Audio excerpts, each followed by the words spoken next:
Կողմից եւ հստակ երևում է, որ հրում կա, պաշտպանի կողմից խախտում կա, այսինքն 11 մետրանոցը ճիշտ է նշանակված։ Այստեղ ճիշտ է նշանակված։ Հաջորդ դրվագը խնդրեմ դիտենք, սա Ուլիս իմպուլս հանդիպումն է, 2-0 հաշվով հաղթում էր Ուլիսը այս բան եւ հակագրոյի ժամանակ իմպուլսը ստանում է 11 մետրանոց հարվածի իրավունք, խախտումը ամենայն հավանականությամբ տուգանային հրապարակի սահմաններից դուրս էր, ձեր կարծիքը։ Այստեղ նշանակվում է 11 մետրանոց հարված։ Տեսեք, ընդ որում մրցավարը սպասում է հավանաբար օգնականի հուշումով փոխում է շատ հետաքրքիր Ուլիսի ֆուտբոլիստի ռեակցիան, ով սպասում էր, համոզված էր, որ խախտել է, սպասում էր, որ տուգանային կլինի եւ երբ տարան արդեն տուգանային։ Ձեր մեկնաբանությունը, պարոն Ալբերտյան։ Ասեմ, որ դրվագը շատ արագ էր կատարվել էպիզոդը եւ հետագայում մանրակրկիտ դանդաղացրած նայելուց հետո իրոք զգացում է, որ ամենայն դեպս դեռ կան սանտիմետրներ մինչև տուգանային հրապարակ հասնելը։ Իմ կարծիքն է, որ տվյալ դեպքում 11 մետրանոց չկար եւ փառք Աստծո, որ մրցավարական սխալը ազդել է միայն արդյունքի վրա, այլ ոչ թե ելքի վրա, որովհետեւ դա եղել է իմպուլսի օգտին, իսկ խաղը ավարտվել է 2-1 հաշվով, այսինքն Ուլիսի հաղթանակ։ Իսկ դրվագը չխանգարեց։ Ով է պատասխանատու այդ դրվագի համար, եզրայինը Եզրային մրցավարը տվյալ դեպքում մենք զրուցել ենք, եզրային մրցավարը իր որոշումը կայացրել է, հայտնել է, որովհետև բավականին արագ հակագրոհ էր, սխալի մեծ բաժինը ընկնում է օգնականի վրա։ Շատ լավ, հաջորդ դրվագը։ Հաջորդ դրվագը եւ այստեղ նորից Ուլիսի մասնակցությամբ խաղը Միկա Ուլիս խաղն էր, այստեղ պարոն Նորբանդյան Ալեքսը կոպիտ խաղի համար կարմիր քարտ ստացավ, որից հետո 5 խաղով որակազրկվեց, եթե չեմ սխալվում, պաշտոնական բողոք է Միկան ներկայացել, որ կարմիր քարտ այստեղ բրազիլացում պետք չէր ցույց տալ։ Ձեր մեկնաբանությունը ինչպես են պատժվում ֆուտբոլիստները այսպիսի խաղի համար։ Ասեմ, որ այս խաղի տեսուչն էի ես եւ նույնիսկ տեսագրությունը դիտելուց հետո եւ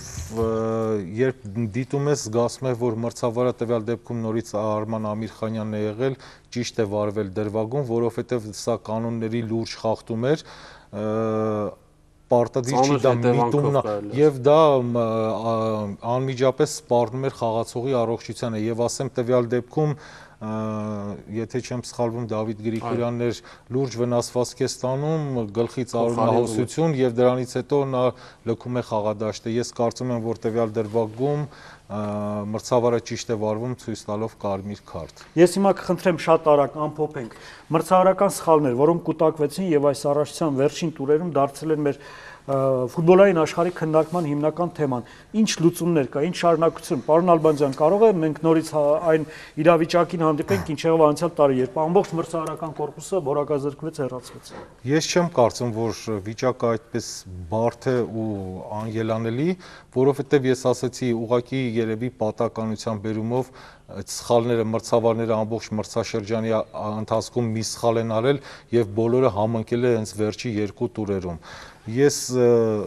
կարծում եմ, որ ամեն ինչ իր ու հունով կգնա, մրցավարները ել ավելի զգոն կլինեն եւ հուսով եմ, որ մրցավարական սխալները շատ լավ կլինի, որ վերանան, բայց հուսով եմ, որ կքչանան։ Շատ լավ եւ վերջի խաղը ով է վաղը սպասարկելու Սուպեր Գավաթի եզրափակիչը։ Սուպեր Գավաթը սպասարկելու է Արսենյան Անդրանիկը, իր օգնականներ են Ղուշյան Արման եւ Վանիկ Սիմոնյան։ Հաջողություն ցանկանանք մեր մրցավարական կորպուսին, այն առումով, որ մրցավարները այլևս չդառնան մեր ֆուտբոլային հաղորդումների։ Ընդհանրապես հաջողված է մրցավարությունը համարում, երբ չես քննարկում այն։ Չես քննարկում, չես էլ նկատում ով էր մրցավարները։ Ամեն դեպքում ես կցանկանամ մի բան, պարոն Ալբանդյան, բոլոր առաջնակարգ առաջնություններում մրցավարի նկատմամբ կոպիտ խոսքերի համար որակազրկվում են կամ պատիժներ են ստանում։ Դուք կհաստատեք, հարգարժան գործընկերներ, ես կարծում եմ, որ դուք պիտի նաև այդ առաջարկը մտցնեք, որովհետև մրցավարական սխալները այսպես թե այնպես դուք քննարկում եք, մրցավարական սխալներին պատժվում եք մրցավարներին, բայց երբ որ դա արհեստականորեն սկսում են քննարկման առիթ դարձնել, ես կարծում եմ սրանից մեր ֆուտբոլը տուժվում է, մասնավորապես սեփական սխալները մրցավարների վրա բարթելու այդ սովորությունը արդեն դառնում է մեր մարզիչների, դառնում է մեր ակումբների հիմնական թեման, այնպես որ միգուցե սա պիտի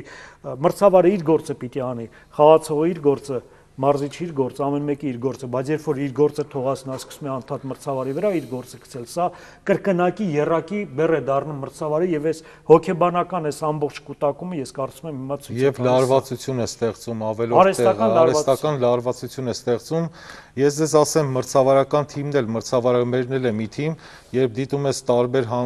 թիմերի ներկայացուցիչներ, խաղացողներ ունեն խնդիրներ, ունեն իրենց լուծումները, ունեն թերություններ եւ բոլորը միասնական լուծում են գտնում։ Կա եւ խնդիրներ ունեն նաեւ մրցավարական կորպուսը, որի վրա աշխատում են։ Չկա աշխարհում տենց մրցավարական կորպուս, որը խնդիրներ չունենա, այլ ունենա բացահայտ լավ խաղեր։ Ես կարծում եմ, դա սովորական շարքային խնդիրներ են, լուրջ աշխատանքի կարիք ունի եւ նորից եմ ասում, շատ սխալներ կան, որ ժամանակը կուղի, այսինքն այն փորձը, որի պակասը մեր մրցավարներից մեծ մասը ունեն, կլրացվի եւ սխալների քանակն էլ կքչանա։ Իսկ թիմերի մարզիչներին, ղեկավարներին միգուցե խնդրանքի ձևով, միգուցե ուղղակի ասել, որ նայել օբյեկտիվորեն նայել, համենայն դեպս այս խաղաշրջանում մենք աշխատել ենք մրցավարական թերությունները ոչ թե փակել, ցույց չտալ հանրությանը, դարձնել բոլորի ոչ թե քննարկման առարկա, այսինքն այն բերել այն մակարդակի վրա թերությունները ցույց տալ եւ աշխատել դրա դեմ պայքարել։ Եթե ասել խնդիրներ չկան, դա սխալ կլինի, եթե ասեմ շատ արտառոց խնդիրներ են հիմա մեր մրցավարական կորպուսում, նույնպես սխալ կլինի։ Կա աշխատանքային մթնոլորտ եւ կփորձենք իրավիճակը, չեմ ասի, չգիտեմ ինչ իրավիճակը, համենայն դեպս կաշխատենք, որ մնացած տուրերում մեր պատճառով, մրցավարական կորպուսի պատճառով թիմերը չտուժեն։ Շնորհակալություն, մեր հաղորդումը ավարտվում է եւ ես ձեզ ցանկանում եմ դիմել, ինչպես բժիշկներին են դիմում, Աստված որ ձեր պաշտոնական պարտականությունների կատարման համար մենք շատ ուշ հանդիպենք, պարոն Նալբանդյան, ավելի ուշ լինի մեր հանդիպումը ձեզ հետ մրցավարների սխալների հետևանքներով։ Շնորհակալություն, կհանդիպենք մեկ շաբաթ։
Հաղթանակը հնարավոր է։ Աջակցենք Հայաստանի ֆուտբոլի ազգային հավաքականին։